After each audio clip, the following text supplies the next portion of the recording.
Welcome to Networking RX, a podcast devoted to helping business professionals like you enhance your networking skills in order to become more proficient giving and receiving quality business referrals and improving the overall quality of your life and the lives of those around you. The Networking RX podcast is a production of AmSpirit Business Connections, an organization whose mission is to empower business success through networking. So I'm Mr. Fix-It, right? I'm not great at it necessarily. I'm not going to quit my day job and be a handyman, but I do enjoy doing projects around the house. I have always have a series of them. Even in the office, I have things that I want to be doing. Wish I had more time to do it, but anyhow, just been busy. But at any rate, Mr. Fix-It, I like to go to Home Depot. I always have something to pick up, or you go there and you kind of get lost and have ideas on I should do this, I should do that, I should do this. But at any rate, I was there the other day just to pick something up and pretty much knew what I needed to get in, get out, because I had to get to the office. And so because I'm going to the office and I have meetings, I'm somewhat dressed up. I'm not wearing a suit and tie. I don't even necessarily know if I was necessarily wearing a sport coat, although I may have been. But there's a lot of contractor types who are at Home Depot, and they don't know what to think, right? They don't know what to think. They're probably like, you should just hire me, right? You should just hire me to do whatever. Why are you here? Don't do it by yourself. Let us do it, kind of a thing. So I just got a vibe from somebody. It was just, they were probably unsure as to why I was there, who I was, and I was kind of on this mission. I'm going to get in, I'm going to get my stuff, I'm going to get out. So I'm coming up to this guy, and he's kind of standing in line, and I just smiled. And it wasn't a fake smile or anything like that. It's just, I'm happy to be at Home Depot. I could spend hours there. I'm just happy to be there, and I just let out a smile.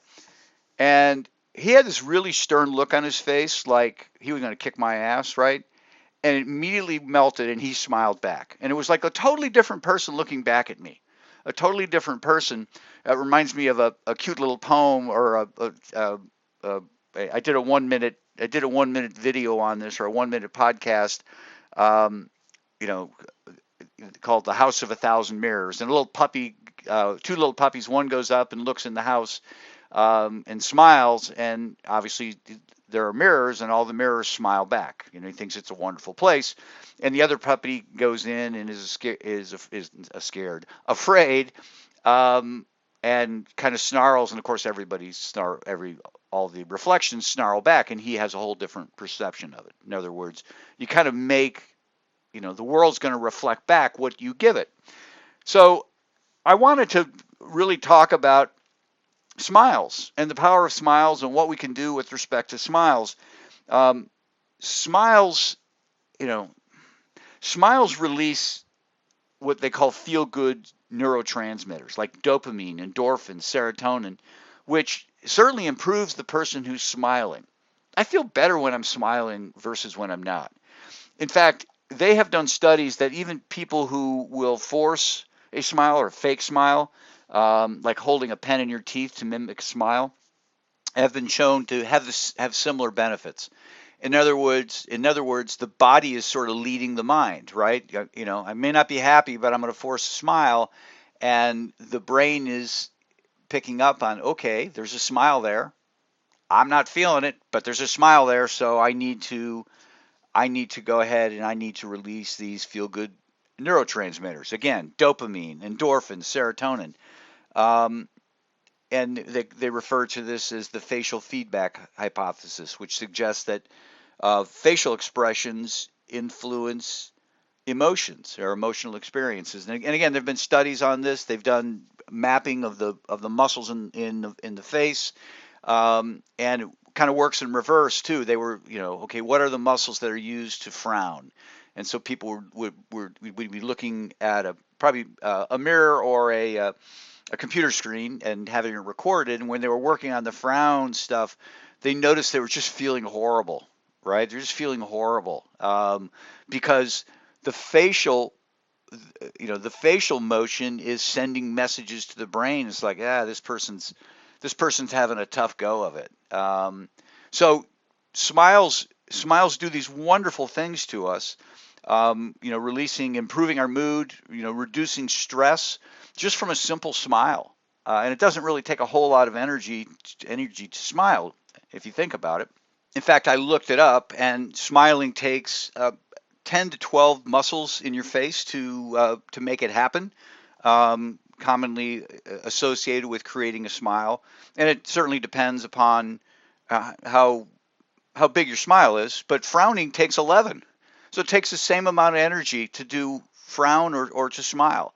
Obviously, a neutral face won't take any energy at all, but there's really not a lot that goes into smiling. And these are small muscles, right? I mean, it's not like you're lifting 400 pounds with your legs or something like that. It's just, just something quick that you can do, and it's giving you this wonderful feel good feeling, or releases these feel good neurotransmitters. But there are other health benefits. Smiling will lower your heart rate, blood pressure, and it's shown to be a natural painkiller. Endorphins, that's what endorphins do. It kind of helps to reduce physical pain. And so, why do people smile back though? That's the thing, right? When you're giving somebody a smile, they're going to smile back, and they call it the contagion effect. And smiling is socially contagious. It's much like when we yawn or there's laughter. These mirror neurons in the brains are responsible for this. It's our way of empathizing or connecting with people. Right? You've ever been talked to somebody and they cross their arms and you find you cross your arms? That's just a way of signaling back and forth. That hey, I see what you're doing. I'm following it. I'm trying to go along with you. And it tends to be subconsciously mimicked. The facial expressions and certainly the body expressions as well. I just find myself doing it. I try when I sense myself doing it, I'll try to do something else. I'll put my hands on my hip or something like that. Not that I'm trying to be mean or anything like that. It's just like, okay, I know what's going on. I know what's going on, and I think there's a power to putting your hands on your hip, and that's a whole nother conversation. Now, this contagion effect really has evolutionary roots because there was a time where we didn't really speak, we didn't really have language, and the smile, but we had the ability to smile, right? Speaking takes a lot of energy. It takes, understanding what things mean, and it takes a common understanding between you and a lot of times the total stranger. And that was not always the case. I mean, there were lots of different dialects out there, and there still are, but they're dwindling and dwindling and dwindling. And you've got English, you've got French, you have Chinese, you have some of the major languages that a lot of people speak. But in early times, that was just kind of a way of knowing that somebody was part of the group, or there were some social bonds there. There was some trusting and you could look and see what the smile was. And you can look at somebody and maybe not consciously know, but subconsciously know, hey, that's an authentic smile, or that's not an authentic smile. And so that's, when I'm smiling at the guy in Home Depot, he's smiling back. And unless he's really forcing himself not to, he's just kind of caught up in the moment. It's like, okay, this guy's okay. He's here at Home Depot. He's probably got a plugged up toilet or something like that. You know what? Let him do him. I'm just going to smile back. But when I get him to smile, then he's getting these feel good neurotransmitters as well, right? I've given that to him. I've given him I've unleashed these feel good transmitters, and then maybe he smiles at somebody else, and it kind of carries on and carries on. But studies have shown that people who smile are perceived as more trustworthy, competent, and approachable. And it certainly helps with that first impression, right? I mean, you're at that networking event, and networking events, there's just a lot of strangers there, and maybe not even first impressions, second impressions too. You run across somebody the first time, and then there's a second time, and we kind of take note of what we're coming into. And when there are people out there that are just perpetually happy, it's like, hey, you want to be around them. I think of my friend Mary Jenkins. I mean, she's always happy. she's a 2-time breast cancer survivor. She's been through chemo, and she's dealing with the effects of that. And it's like, man, she just keeps coming with a smile on her face, and she's just happy about life. And it's fun to be around her. It's fun to have a conversation. She was texting me the other day. I just called her. I said, why are we texting? Let's talk. And a big part of that is, well, certainly you can cover more ground in a conversation, but it feels good to talk to somebody like that. And what they have, even in long-term relationships, what they've found is that smiling during conflict or stress can kind of serve as a repair mechanism, right? Things aren't going well. You smile, try and get somebody to laugh. In fact, the Gottman Institute, which does a lot of research on conflict in marriage,